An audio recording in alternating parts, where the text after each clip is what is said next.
Linda Pinizzotto. She's not your typical realtor.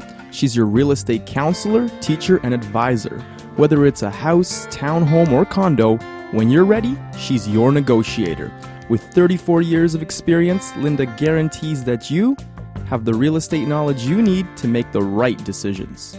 Call Linda Pinizzotto at Sutton Group Quantum Realty, 416-561-7373, or visit her at lindapinizzotto.com.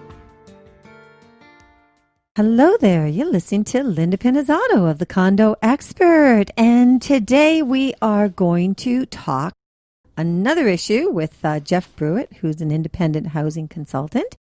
And what we have to touch on is right around the corner. And what's that? 2014.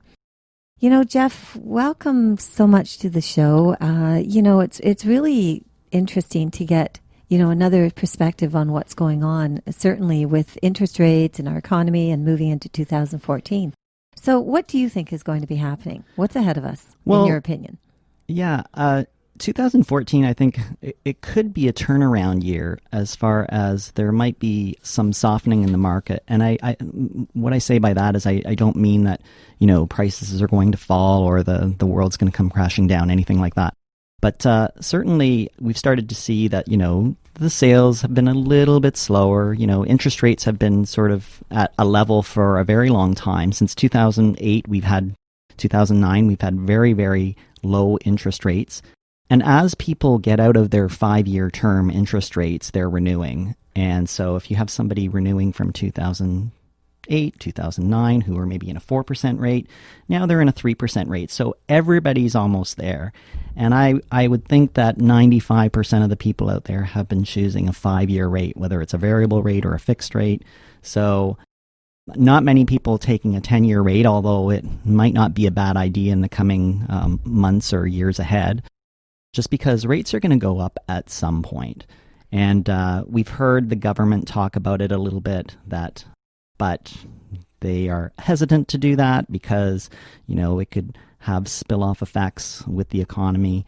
So rates will go up, and it's just a matter of when. The other thing that's really fueling the market, and this is a statistic I heard a couple months ago, and that is that the government of Canada allows for 2012, or it was either 2012 or 2011, 404,000 people came into Canada from other places. Really? That many? 400. And, wow. It's... so that's across the world, you mean? Yeah, basically right. That are immigrating to Canada, that are coming and living here in Canada. And, that number used to be around the 250,000 mark. And now we're talking about 404,000 in 2011, 2012 coming to Canada, coming to live here. And they need a place to live. So how do we provide that? We provide it by building new housing or existing housing that we have. So we have these pressures on the market, whether it's on the rental market for those people coming in, and those people are being displaced and being moved into the ownership market. And as a result, you've got, let's say 10 or 20% of those people are coming to the GTA area. That's 80,000 people. And we're talking about 30, 40,000 households, maybe a little bit less. But we need to provide that every single year in the amount of housing that we're building around here. So that's the thing that's fueling the market right now is immigration by far. It's not anything else. It's not low interest rates. It's not demand, because as you said in an earlier segment, you've got people that are sometimes staying in houses for 10, 15, 20 years, even longer, especially if it's their, only home. And a lot of us have only one home. We may not have a rental property, or we may not have a cottage up north or something like that. So I think that, once the immigration situation slows down, we've got people that come in that certainly have money and that they can maybe put some money down, whether it's 20%, 30%, or if they can pay for an entire house. Some people are coming from cities where they've, cashed out of their house there. You could take Hong Kong as an example. Hong Kong, an apartment, 500 square foot apartment might cost $1 million. And if you're cashing out of that and coming here, you could buy a single family home. So, I think that once the immigration slows down and once interest rates maybe start to perk up a little bit, you're going to start to see a change in the market, because the people that live here in Canada, I don't think they can afford the prices that are going on right now, especially with incomes. I mean, if you look at average incomes, they don't support, the prices in Vancouver or Toronto for sure. Oh, absolutely. And I think that's why the government stepped forward last year and started to raise more concerns about affordable housing and brought in second suites and rental basement apartments and so on. And that was actually probably a reflection of them saying, okay, fine, what are we looking at in the future? Because they're trying to take a bit of a crystal ball and say, okay, fine, is immigration going to slow down? Because if immigration slows down and out-of-country investment slows down, then it literally slows down the real estate market. It has to. It's impossible for it not to. And then a big concern, Jeff, is that how many condominiums unfinished that we have right now that, they're stepping in and they're saying, okay, we want the resale agents coming into the picture. There was a time when you couldn't get a developer of a condo giving a realtor 2.5-3% commissions. Now they're offering 6% on the commissions, which is unusual. And they're more inclined to be dealing with the resale market, which is also, as far as the MLS system is concerned, as opposed to having their site office and their site, on-site sales representatives. So that tells me something. Nobody just gives their money away. So the question is inventory. How much inventory is going to be kicking out there? And you're starting to see a little bit of a rise in the completed and unsold inventory, which is really key. So if you think of the timeline of a condo, it takes upwards of 5 to 10 years from the very planning process to actually have it, planned, all the government regulations around it, hole in the ground, built bricks and mortar, and then finally people living in it. And by the time you're having people live in it, market conditions could change. And so you're starting to see that a little bit now, where we've built a lot of condos for a very extended period of time. And by the way, we haven't had a downturn in the market since 1989-90. I remember those days. I represented 9 financial institutions in Toronto. I created at the time I was doing a lot of relocations, and I took the relocation package, Jeff, and I converted it into a power sale package. And then I went about my business and I gained the contracts for CIBC.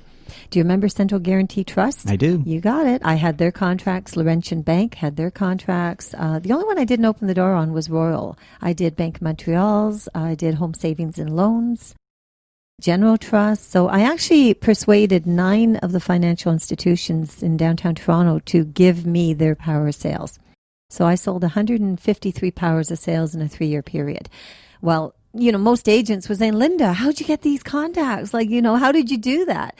It was just, beating the pavement, putting together a portfolio that would winterize and de-winterize the house, carrying a lawnmower in the trunk of my car, a snow shovel in the trunk of my car, and there you go. Those were things you had to do back at that time. And those times were very different. And, sometimes history likes to repeat itself. I'm not saying that the market is like that, but we're starting to see those signs where the condo market, you're getting some increase in the unused inventory that's out there, and there's people that are investing in condos and renting them out.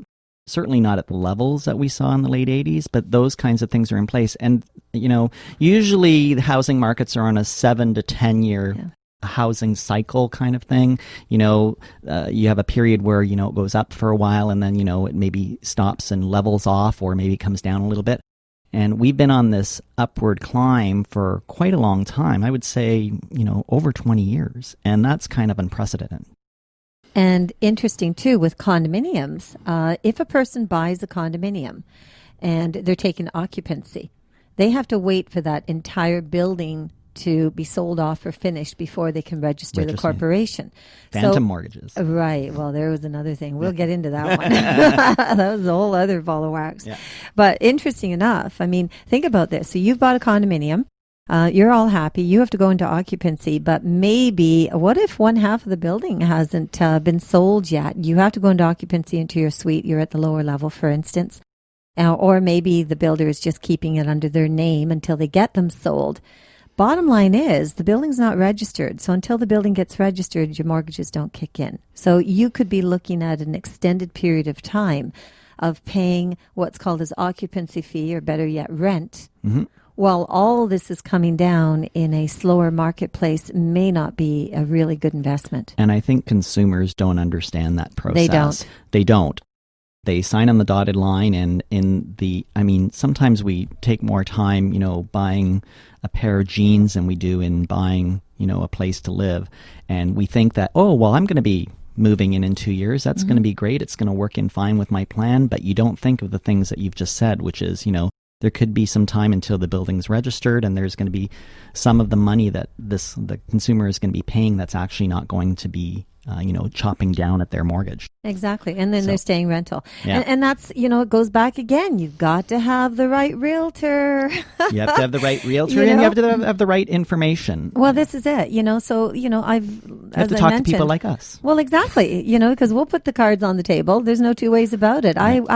That's how, what that is? That's longevity. You've been in the business over 25 years. I've been in it over 34.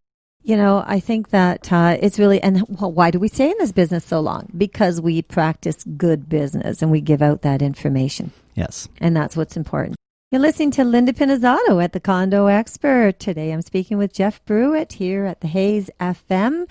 He is an independent housing and financial consultant. We will be right back. Thank you. Oh, my computer crashed. Oh no, I've got a virus. No way, no internet connection. Do you need help? Call IT Mayday, 647-977-7113. itmayday.com.